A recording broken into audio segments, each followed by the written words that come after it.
हम इस समय मौजूद है भाईंदर पूर्व के इंद्रलोक फेज 3 में, जहां हम आपको दिखाने का प्रयास करते हैं कि यहां पर किस तरीके से बड़े बड़े मैंग्रोव्स हुआ करते थे, लेकिन आज वर्तमान में उस मैंग्रोव्स की स्थिति काफ़ी दयनीय हो चली है।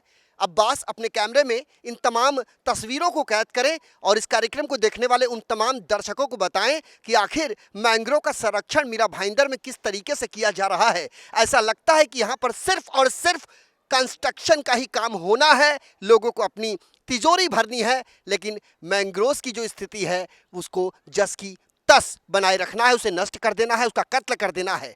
यहाँ पर सरकारी महकमा पिल पड़ा है, लेकिन जो मंजर यहाँ देखने को मिल रहा है ये बेहद भयावह है। इन तस्वीरों को देखने के बाद आप इस बात का अंदाज़ा तक नहीं लगा सकते कि देश की सर्वोच्च पालिका से लेकर केंद्र सरकार से लेकर मैंग्रोव से लेकर तमाम जो बड़े बड़े संस्थान हैं, बड़े बड़े जिम्मेदार लोग हैं, वो मैंग्रोव्स के संरक्षण की बात करते हैं, उसके दावे की बात करते हैं, लेकिन ये देखिए जैसे जैसे कैमरा पैन हो रहा है वैसे वैसे एक एक तस्वीरें यहाँ कैद हो रही हैं।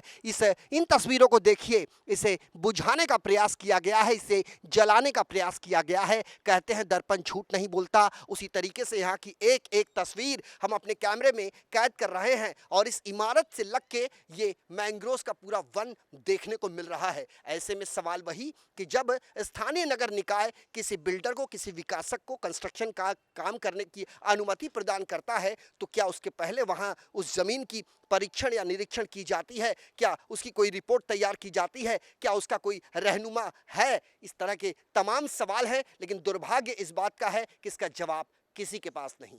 इन तस्वीरों को देखने के बाद आप ये अंदाजा तक नहीं लगा सकते कि ये मैंग्रोव्स के जड़ हैं। हमने आपको इसके पेड़ दिखाए, हमने इसकी तस्वीरें दिखाई, लेकिन अब ये बदहाल जड़ों को आप देखिए, जो ऐसा लगता है कि अपनी बदहाली पर आंसू बहाने को मजबूर हो और अपनी आत्महत्या की तामीर लिख रहा हो। यहाँ पर जागरूक पर्यावरण समिति के अध्यक्ष हैं, उनके पास हम जाएंगे, लेकिन इसके पहले यहाँ की तस्वीरों को हम चाहेंगे कि वीडियो जर्नलिस्ट अब्बास शेख अपने कैमरे में कैद करें और इस यहाँ की तस्वीरों को 360 डिग्री पूरा का पूरा पैन करें और उसे रिकॉर्ड करके ये बताने का प्रयास करें कि एक तरफ यहाँ पे मैंग्रोव्स, उसकी बदहाली, उसके संरक्षण के दावों की खुलती पोल, प्रशासनिक महकमे की जो वादे हैं उसकी खुलती कलई, और दूसरी तरफ महज 50 मीटर के अंतराल पर यहाँ दो दो कंस्ट्रक्शन कंपनी यहाँ कंस्ट्रक्शन कार्य कर रही है, जबकि जिस विकासक के बारे में हम आपको बताने जा रहे हैं उसके खिलाफ एफआईआर भी दर्ज की गई है। और यहाँ पर काम अभी भी बदस्तूर जारी है। इस पेड़ को देखने के बाद आप ये बिल्कुल अंदाजा मत लगाइएगा कि ये मामूली पेड़ है, ये मैंग्रोव्स है। ऐसा लगता है कि ये वृद्ध हो चुका है और इसके जो चमड़े हैं वो अब शरीर छोड़ने लगे हैं, मरणासन अवस्था में ये पहुंचता जा रहा है। लेकिन दुर्भाग्य इस बात का है कि चाहे मीरा भाईंदर महानगर पालिका के कमिश्नर हों, चाहे सूबे के मुखिया हों, चाहे सरकारी महकमे के उच्चाधिकारी हों, किसी को कोई सरोकार नहीं रह गया है। अब लिए चलते हैं आपको और दिखाते हैं ये दो दो कंस्ट्रक्शन कंपनी, जो एक तरफ सलासर का बोर्ड लगा हुआ है और उसके ऊपर लिखा है कमिंग सून, यानी हम जल्द आ रहे हैं, बड़े अच्छे अच्छे रिहायशी इमारतों को लेकर, चमचमाते फ्लैट को लेकर। और दूसरी तरफ अरिहंत टावर।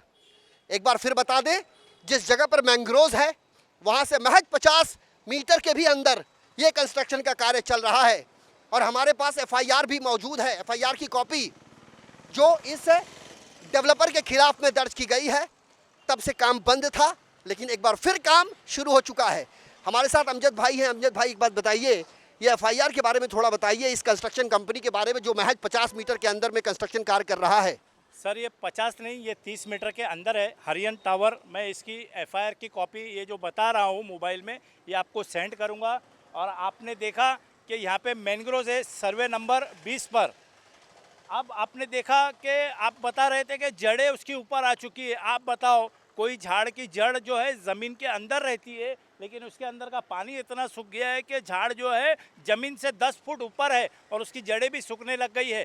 और दूसरी बात यह है कि जो हरियन टावर जो यहाँ पे बाजू में जो काम चल रहा है, एक सलासर लक्ष्मी का जो काम चल रहा है, ये विद इन 30 मीटर्स के अंदर है। ये मेरे पास एफआईआर की कॉपी है मैंने एफआईआर किया था, इसको बिल्डिंग प्रपोजल को काम रोकने का आदेश दिया गया था, लेकिन पता नहीं क्या हो गया, इसका फिर से काम शुरू हो गया है। अभी जो है मेरी बात हुई तहसीलदार साहब से, उन्होंने कहा है कि हम फिर से उसके ऊपर सेकंड एफआईआर लेंगे और उसका काम जो है तुरंत रोकेंगे। काम तो ठीक है रोकेंगे, लेकिन जो बफर जोन में जो कोर्ट का आदेश का जो उल्लंघन कर रहा है उसकी शिक्षा क्या देंगे आप? मतलब एक एफआईआर से जब आपका पेट नहीं भरता तो आप दूसरा एफआईआर दर्ज करने के लिए खड़े हो जाते हैं। वैसे एक एफआईआर का निष्कर्ष अब तक निकल नहीं पाया है कि उस पर कानूनी कार्रवाई किस प्रकार से की गई है। हम मान सकते हैं कि अपनी गिरफ्तारी से बचने के लिए जो आरोपी होता है वो न्यायालय के दरवाजे पहुंचता है, लेकिन हमारा मकसद उसे नीचा दिखाना नहीं है। हमारा मकसद है सिर्फ ये जानना कि एफआईआर दर्ज होने के बाद भी शिकायतकर्ता को सेटिस्फाई किया नहीं गया, और जब शिकायतकर्ता सरकारी अधिकारी के पास पहुंचता है तो उससे कहा जाता है कि हम दूसरी एफआईआर दर्ज करेंगे। अब सवाल ये उठता है कि प्रशासनिक महकमा चाहता क्या है और उसके मातहत काम करने वाले अधिकारी चाहते क्या हैं। एफआईआर होने के बावजूद कार्रवाई है ढाक के 3 पात, और ऐसे में देखना दिलचस्प होगा कि डीसी न्यूज इंडिया के इस खबर के बाद प्रशासनिक महकमा किस तरह के कदम उठाता है, सूबे के नए मुख्यमंत्री कितनी गंभीरता दिखाते हैं। वीडियो जर्नलिस्ट अब्बास शेख के साथ Sanjay Mishra, DC news India, Mira Bhayandar.